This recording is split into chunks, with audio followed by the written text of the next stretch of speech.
If you're a SaaS founder and you want to grow on LinkedIn, you're going to need to hear this. Today, I'm going to walk you through 3 pieces of brutally honest LinkedIn content advice that will help you grow an audience on the platform and use it to generate inbound leads, but only if you're willing to listen. Now, why should you listen to me on this topic? If you're new around here, my name's Tommy Clark. I run Compound. We're a social media agency for B2B startups. And over the past 15 months or so, I've helped over 30 SaaS founders launch a founder-led content motion over on LinkedIn. Prior to that, I was head of social over at another Series A startup called Whale, and I've also used LinkedIn to keep my own agency, Compound, pretty much with a full wait list since we've started, and a lot of that is due to LinkedIn content. So I know how it works pretty well. And again, if you listen to what I'm going to share with you today, you're going to be in a really good spot for using LinkedIn as a lead generation channel for your own startup.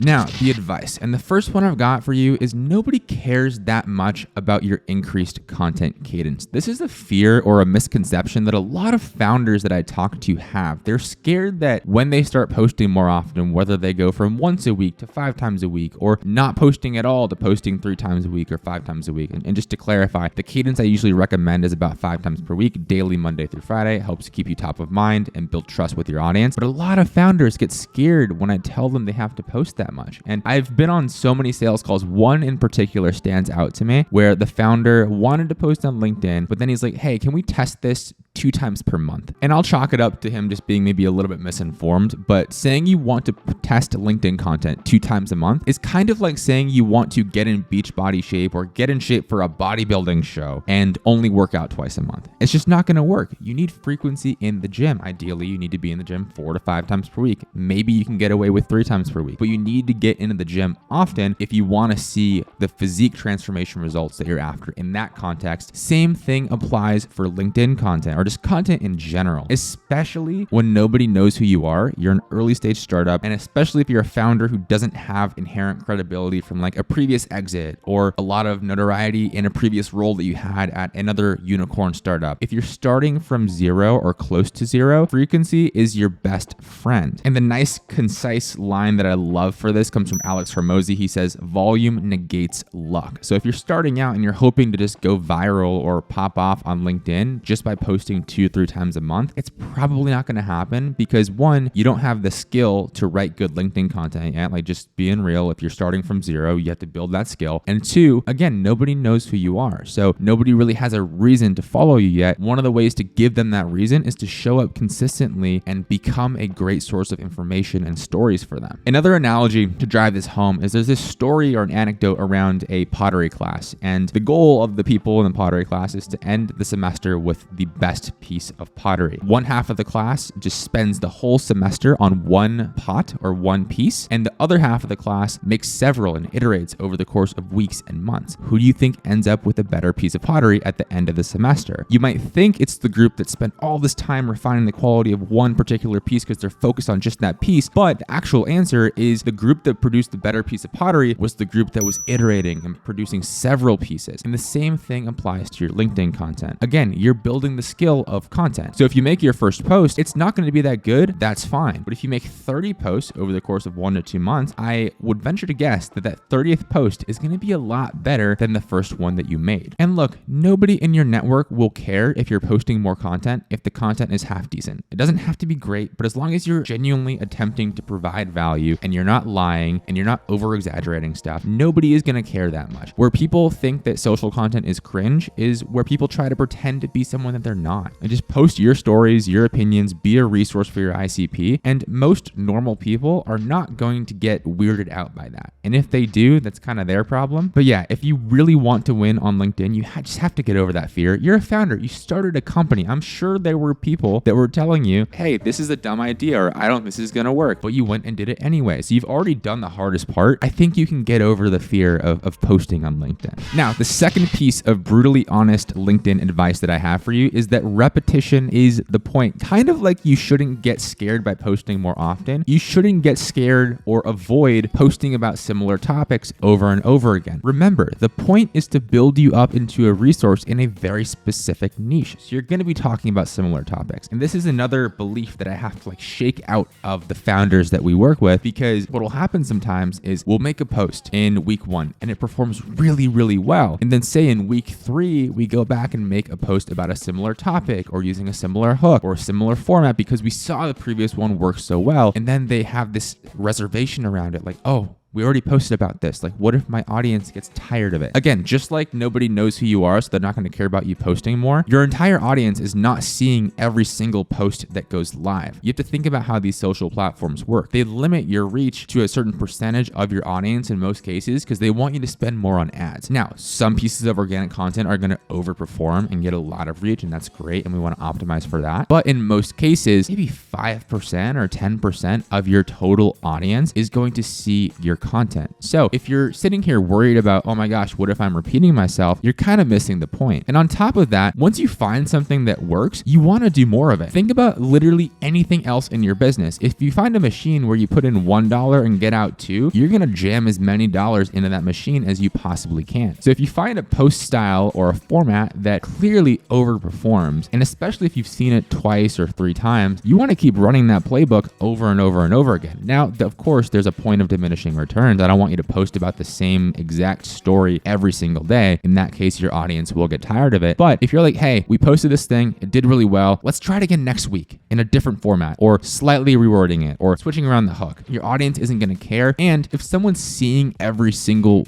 piece of content that you publish, they're probably a super fan of yours, and they're not going to care because they like your content no matter what. A funny example of this, back when I was working at Triple Whale in that head of social role, was I found that, and this was on Twitter, but the same thinking applies to LinkedIn, but I found that whenever we posted a meme with Hasbullah, I'll have the editor toss it up on the screen right now so you can see what he looks like. He was the subject of a few like really popular meme templates, and I found that whenever we posted a meme with him in it that was centered around like direct to consumer, e-commerce, or Shopify, that sort of ecosystem related to Triple Whale and their product, when I paired those two, it tended to overperform, which was pretty funny. But I tried it enough times to where I knew that, hey, if I need to get a little boost in engagement, I can just post a Hasbullah meme and it's probably going to do pretty well. In your specific situation, say that you have a post around a specific hot take that you have, and you notice that when you post about it, it hits particularly well, it resonates with your audience. Like for me, if I'm posting like, hey, social is the best way to grow an audience and get or generate demand for your SaaS company in 2024, that's a hot take of mine. If I'm posting that and it resonates, I'm going to post more of that. Or if I notice that, hey, long form plus media tends to perform better than carousels right now, or video content on LinkedIn tends to get over rewarded by the platform, I'm going to lean more into that. Again, if you had this machine where you put in one input and get out way more, you're going to stuff as much as you can into that machine. So please don't be afraid of repeating yourself. If you're writing your own content, lean into it. If you're having someone else support you on content production, like if you're working with an agency like Compound or a freelancer, don't get on them for repeating themselves. That's kind of the point. Again, you want to become well known for a very specific thing. Think about it. You're a CEO. Think about how much you have to repeat yourself to your team to drive home a certain point. Nobody on your team, except for that one unicorn, hears what you have to say one time and is like, okay, I got it. Like, you don't need to tell me ever again. And even that person needs to be reminded about stuff sometimes. But think about most of your team. You have to repeat stuff over and over and over and over again to drill a certain point into their head or to hold a certain standard. And that's just normal. It's kind of similar with LinkedIn content. You're not going to post something one time and suddenly become the go-to resource for it. You have to drill it over and over and over again. So I think you get point number 2. Before we get into point number 3, if you're enjoying this video and finding value from it, I'd love if you drop a like down below. Let me know what you want to hear from me in the comments. And last but not least, hit that subscribe button, classic YouTube CTA, but subscribe if you want more insights on how to use LinkedIn to grow your B2B SaaS company. Now, brutally honest piece of advice number 3 is delegate, don't abdicate. A lot of founders, especially when they're trying to outsource their content creation, will work with an agency, will work with a freelancer, or will have someone on their internal team handle their LinkedIn content. And the thought is like, hey, I'm going to have this person handle this and I'm not going to touch it at all. Just write whatever you want, post it on my timeline, and just build me into this resource or thought leader for my ICP. And that sounds great in theory, and a lot of agencies will sell you on the promise of this. If that's the case, I would be a little bit sketched out. The reason being is the best clients we work with at Compound, we save them a ton of time. So maybe they would have spent 40 hours a month doing their own LinkedIn content, and now they spend 4 hours a month between like content interviews and reviewing stuff working with us. So it's still a fraction of the time, but there's still time that they have to spend doing this stuff. And I think this speaks to another point, which is kind of why this is the case. The best founders on LinkedIn, whether they're doing their own content or whether they're working with a team, actually enjoy content. Like there's usually a pattern, again, in our best clients. They've usually tried content themselves at some some point and either one, enjoyed it and were good at it, but just don't have time now, or two, they tried it, enjoyed it, but they realized that, hey, I'm not that skilled at this. So I'm going to work with a professional for 6 months or 9 months to get myself up to speed, and then I'll go off on my own. But a lot of times the best founders on LinkedIn do have that enjoyment or curiosity around writing and content and maybe being on camera. And that's just the truth. Again, taking it back to the fitness analogy, it's a world I'm very familiar with. Think about a bodybuilder. They're obsessed with the gym, or a CrossFitter who, if you've been around a CrossFitter, you know they love to tell you about CrossFit. They're obsessed with this stuff, and you don't have to force them to get into the gym. You have to force them out of it because they're probably overtraining. But compare that to someone who hates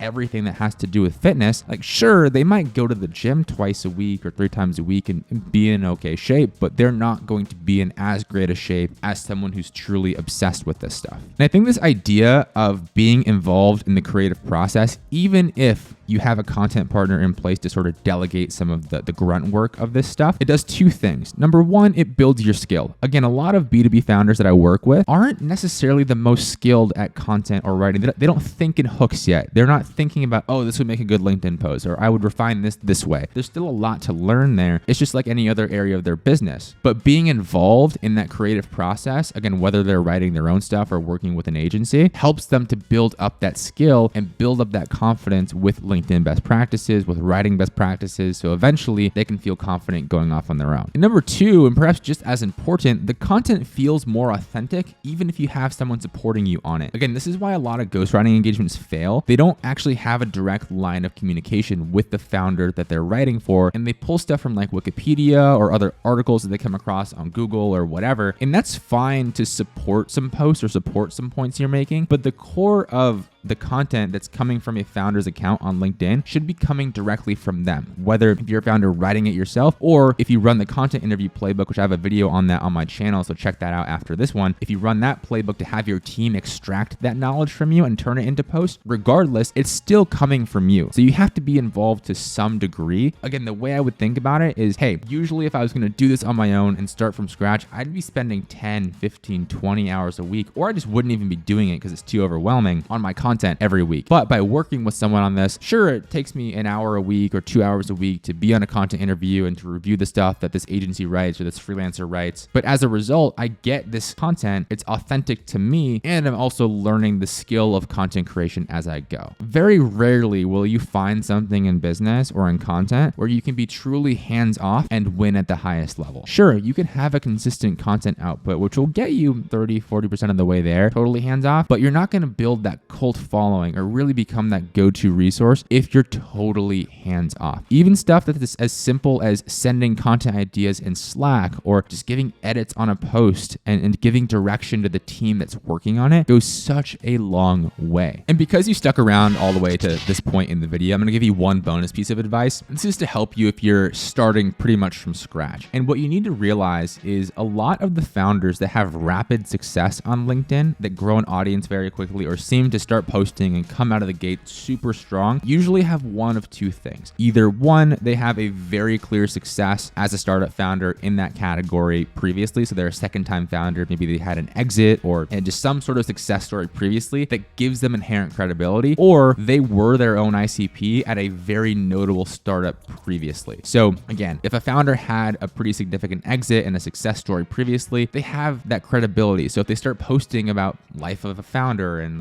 entrepreneurship and stuff like that, people have a reason to listen to them because they built and sold a company. They had the successful outcome. Or the other example in a similar line of thinking, if someone was their own ICP at a very notable startup previously, they also had that credibility and that network that's going to give them that boost when they start posting consistently. So a hypothetical example here, if I was head of marketing over at Notion during the early days and helped them go from 0 to 1, and I wanted to leave and go found something in the marketing tech space, I'd have a lot of inherent credibility with marketers and CMOs and the people that I would be selling into. Whereas if I'm starting from scratch, a startup in the AI space, which I really don't have any experience in or any context, or besides the basics, here's how you write a ChatGPT prompt, I really don't have a lot of experience in that realm. So if I were to start something in that category, I wouldn't have any inherent credibility to bank off of. Whereas if I go and start a SaaS company in the content marketing space, that'd be a lot easier. I'm not going to do it because I like my agency and I'm going to stay focused on this. But if I wanted to go start a SaaS in the content marketing space, I'd have that credibility because I was my own ICP at some point. So if you listen to these three, actually four, if you count the bonus, pieces of brutally honest LinkedIn content advice, you're going to be in a fantastic spot. And if you want to watch my full playbook on how I build a founder-led social presence from start to finish, I'll link the video up on screen right now. Again, if you enjoyed this, subscribe for more B2B social tips, and I'll see you over in that next video.